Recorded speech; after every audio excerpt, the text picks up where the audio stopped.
in my childhood, the first thing that I remember, and it was young, I would say, just, I know by the address, it was probably like 4 or 5 years old. And I just remember the first thing I did was try on pantyhose.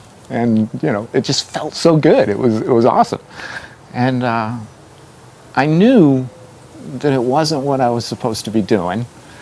And, well, that's just what I felt anyway. That was society putting its stamp on me and, you know, saying, it's not right. And that's where all the shame came in, and the hiding and the guilt and the fear. There were no resources that were available to me. I was my only resource. There was nothing. There was nothing. There was no communication. There was fear. Fear of being totally not fitting in with the way things were supposed to be.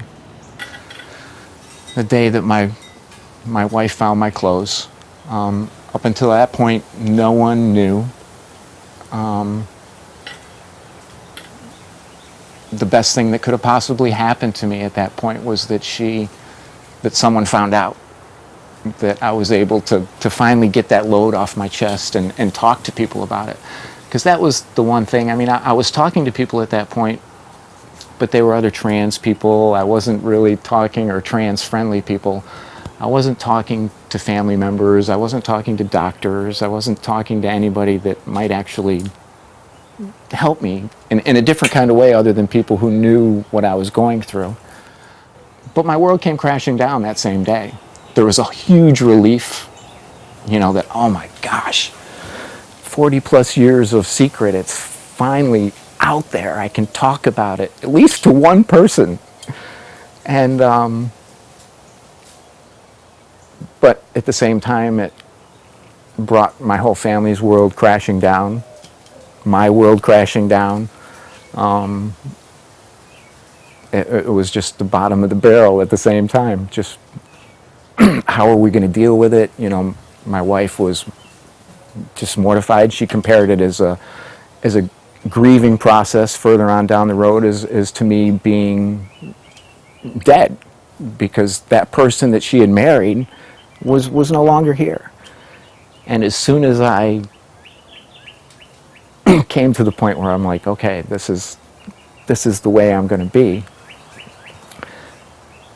I was very happy.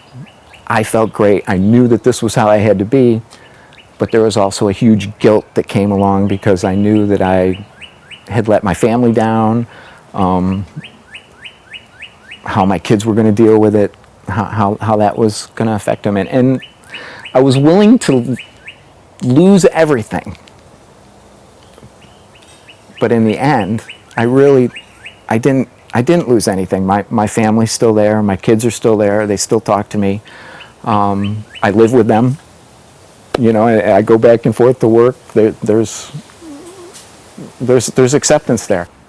In the beginning, it was always my wife. She was very supportive. She tried, you know, and we tried. We went to a therapist, trying to work through that.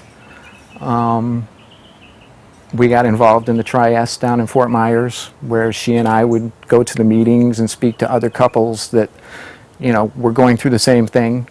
And it was an opportunity for her to talk to other women and find out how they were dealing with the issue. And it was a time for me to talk with other trans guys, girls, and you know, it was just a good way to communicate. But it came down to the fact that my wife just really didn't marry a woman.